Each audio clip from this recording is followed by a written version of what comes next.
Yeah, just want to shout out a couple teams. Hockey's got a big home and home this weekend with BC. So best of luck to them. And then I know basketball's both teams are off to a good start. So keep them going. As far as the reviewing the game and looking at that, obviously just the biggest thing is compete level wasn't where it needed to be. That's why I said what I said after the game. I think that's the responsibility of me to get that to where it needs to be. We're on a short week here. We got a great opponent. I mean, literally fighting for their MAC championship lives right now. So I think there's 5 teams at 4-2. I think they're one of them. So, and that was the message this morning at the team meeting. We need to have our compete level raised. We got to be obsessed with the game of football, and we can't let our situation, dictate how we play. So looking forward to it. We're on a short week, so today we had a walkthrough. We just got in from it. Injuries are continuing to stack up, so we'll have some young guys play, which will be exciting, and hopefully looking forward to just keep building on the week. Coach, any injury update for? Yeah, so Ben Roy, our center, is going to be out more than likely for the year. We're waiting to get an MRI back on his knee, so more than likely he's done. Kenyon Massey is going to be done for the year. He's been playing pretty well. True freshman, Elijah Pedro is going to step in. He got some playing time the other night, so looking forward to that. Luke's probably still going to be out. He's battling his knee deal, which he's been battling all year, and he's done a great job. What we got out of him for his situation with that has been incredible, so I credit him for that. Malcolm Green left the game and Ryan Barnes left the game. I don't know yet. We're going to try and figure that out. So probably going to have to play, Bailey, redshirt freshman, and Sextel, and then true freshman and JC, and then Mike Pangaro, who's gotten in a little bit this year. So those are the main ones. I think everybody else is just kind of the same from the other week. But everybody's kind of in the same situation. I see a lot of injury reports flash up.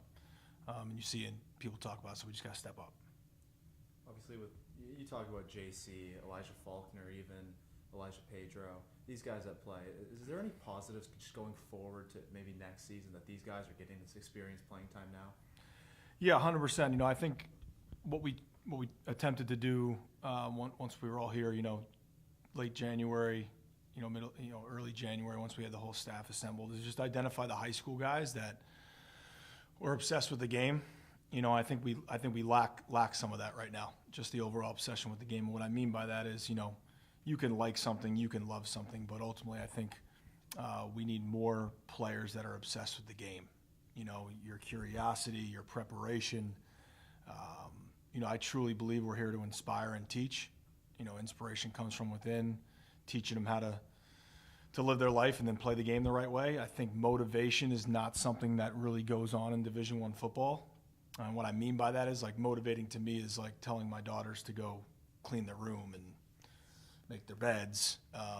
We have Division I football players that are here that they view this game as that can change their life. So point being is those young guys, I think we did a good job of targeting that in that little time we had, and I'm excited for him. Elijah plays probably as hard as anyone. Pedro's been on the scout team, working, and JC started the year there. But with the injuries, they're stepped up. So it's going to be exciting. They're going to be anxious. They're going to be a little nervous. I think the players around them got to step up. But I'm excited for all those guys. Guys like Jax, but that's what your program should be, getting young guys an opportunity to go play, and hopefully they get a platform where they can do a great job. How different does the preparation look going from a Wednesday game to a Tuesday game, these like midweek MAC kind of games? Is it any different or similar to a regular week of preparation? Yeah, this one's a little different. Going into our first one, we had a 10-day window. Then we had an 8. This is a 6. So, with our injuries as well. So we were planning on walking through today. So we got about 60 to 70 plays walk through on offense and defense. And then we had 3 10-minute periods of special teams. So we just got to put our guys in the best position. So tomorrow we'll go in uppers and we'll fly around and we'll do our normal Wednesday. Thursday for us will be a walk, and then Friday we'll hit it hard for about 55 minutes and then get on the plane. So It's a challenge, I think, for some of our guys too. It's a lot of rep guys that need to do it, at a high speed, just from a processing standpoint. So, but I thought today they came out with an intentionality, and like I said in the team meeting, it was about separating our situation that we're currently in for the respect of the game and how you have to play it regardless of the situation. So that's what we're looking to do. We're not getting the results we want. We just got to keep knocking at the door and keep taking the next step. Has anything stood out from Ohio just on the tape or anything you've seen from them over the course of this year already? A lot. I started the team meeting today. We prep them. I take them through the head coach, the offense, the defense, the special teams before we break into our individual meetings. And, they have, I believe it's 10, 11. I think they've won 31 games, not including this year and the last 3 years prior. MAC champions last year. I think they were runner-up 3 years ago, MAC finalists. They have established, usually they promote from within in terms of their head coaches over the years. And I told the team, I said, listen, if you're not ready to compete, straight up, you think 45-3 is ugly, you think 44-10 is ugly, this is going to be bad. So know what you're getting into, right? They compete in every phase. I can't speak highly enough about when you turn on the tape, it is a complete team. And they're probably pissed. They're probably angry for where they are. And like I said, they're one of 5 teams, I believe, that are 4-2 in the league. And these last 2 weeks for a lot of these teams, I mean, you're going to get everything you're going to get. I think their quarterback is exceptional. The best player that I've seen that we played on tape, the ability to create the second play, the dual threat. I go back to a place I was just at, the first game of the year. I mean, he almost single-handedly beat that team.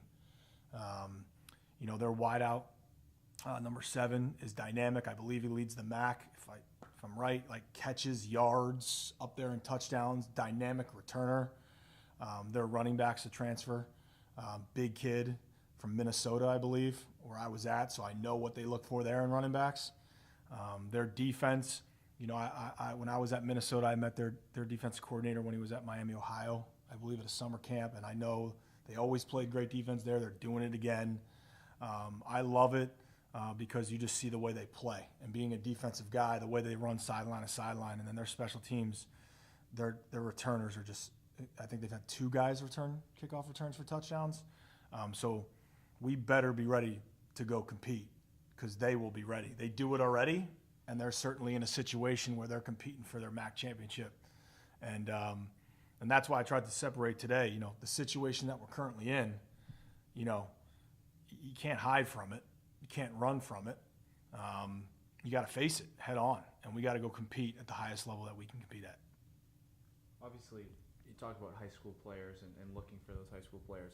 Obviously, a couple are going to flip their commitment. That happens in any college program. But how confident are you that you're going to limit that and sell your program? Yeah, we're doing the best we can in selling, that vision. For instance, I know our group of trustees were at the game on Wednesday, and got to meet with them, with Ryan and Thor the next day, take them around the facility, and that ideal of belief they have in us, they have in me, I have in them. So it was great to get with them and see that, and that's what I'm really trying to sell to, because right now you can't sell anything from a result standpoint, right? It's the vision, it's the outline, it's the future, and we're fighting every day. We have an official visits coming up, and we'll still try and fight. But I think, the guys we've identified, I think we're challenging them that this is a place that will be a platform for them to change and the connection to this. So I'm excited about it. It won't always go the way you want, but I think that's really what we need to do, right? We have 2 weeks left. We have 12 days really left. Certainly, guys are going to have decisions to make. We will have decisions to make, but that's not that time yet. This team is together for another 12 days, and it's my job to go compete at a high level, and that's what we're looking forward to doing. Good. All right. Thanks, Coach.